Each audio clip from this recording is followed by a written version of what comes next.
L'Italie est à l'honneur au Grand Palais de Paris. Sous l'immense verrière rénovée de ce lieu mythique, le salon Révélation 2025 met en lumière les métiers d'art et la création contemporaine.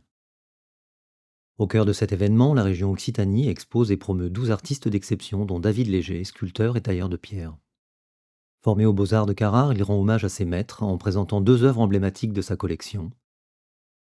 L'arbre céleste, issu d'un marbre d'exception, le Grand Antique d'Aubert, et le hashtag en marbre blanc de Carrare. Son ancrage territorial et sa volonté de perpétuer les traditions de son art rendent cet artiste tout à fait singulier. J'ai dans ma démarche artistique une manière de travailler qui est d'aller sur place dans ma carrière, d'aller dialoguer avec ma matière première et de lire ses couleurs, de voir sa vibration, de sentir sa vibration. Et là commence une naissance d'une création qui va se travailler au fur et à mesure. Cette halte parisienne est la reconnaissance de son statut d'artisan d'art, qu'il partage avec les autres artistes de la région. On est content d'être là, présent pour la première fois au Grand Palais, donc c'est une révélation. Ce rendez-vous est l'occasion pour David Léger de rencontrer un public en quête de talent. Il échange sur les fondements de son métier et la noblesse de la matière qu'il transforme. Voici ce marbre, ma matière de prédilection, le Grand Antique d'Aubert. Donc la fierté ariégeoise, elle est là, devant vous. C'est un marbre qui est très graphique, qui est composé de veines noires et de veines blanches. Et ça, c'est important pour le définir. C'est un des plus beaux marbres au monde. Pour David Léger, le noir et le blanc de ce marbre illustrent l'équilibre de cette matière d'exception, comme le yin et le yang des énergies. Tout en rondeur et sensualité, la sculpture déroule le poème de son histoire. L'arbre fossilisé devient marbre, le végétal se fond au minéral et s'arrondit sous la main de l'artiste. Là, la machine n'a pas accès à des zones qui sont complexes. Donc du coup, le polissage se fait tout à la main. On va tourner autour de la sculpture pour poncer et arriver à un poli brillant. Donc c'est un travail très laborieux, mais qui se mérite pour cette matière. L'artisanat d'art, c'est déjà le geste de la main, c'est le travail de la main, le savoir-faire, la technique. Moi, je pratique un artisanat dans la noblesse de l'art parce que c'est un des métiers qui existe dans l'humanité, hein, l'âge de pierre. On a commencé par là. Sculpter pour se raconter et transmettre une émotion. Pour Jannick Gouriou, directrice de la galerie DA, comme designer et artisan, David Léger puise dans la tradition des métiers d'art une identité humaine et artistique.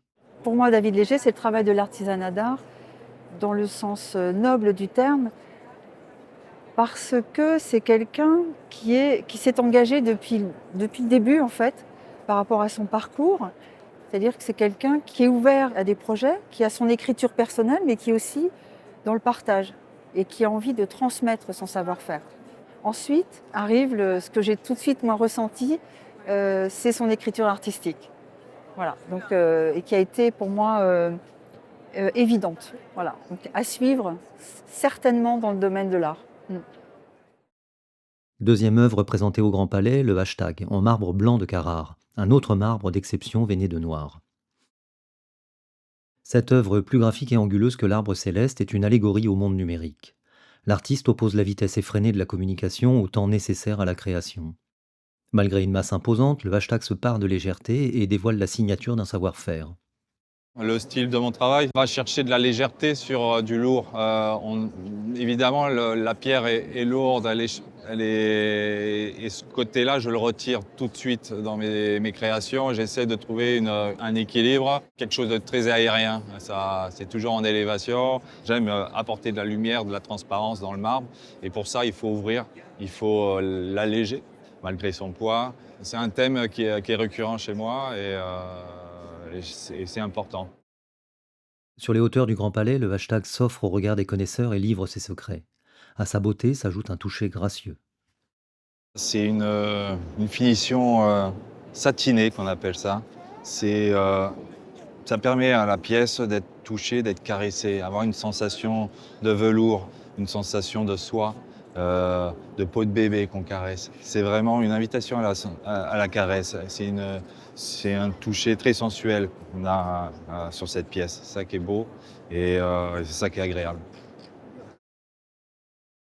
La sculpture, c'est un dialogue qui permet de toucher des personnes sur quelque chose qui est invisible, qui est juste une émotion, qui est propre à celui qui regarde l'œuvre. Donc c'est un plaisir d'offrir ça, sachant que voilà, je suis très pudique dans la vie et c'est une manière pour moi de, voilà, de m'exprimer dans ce sens-là.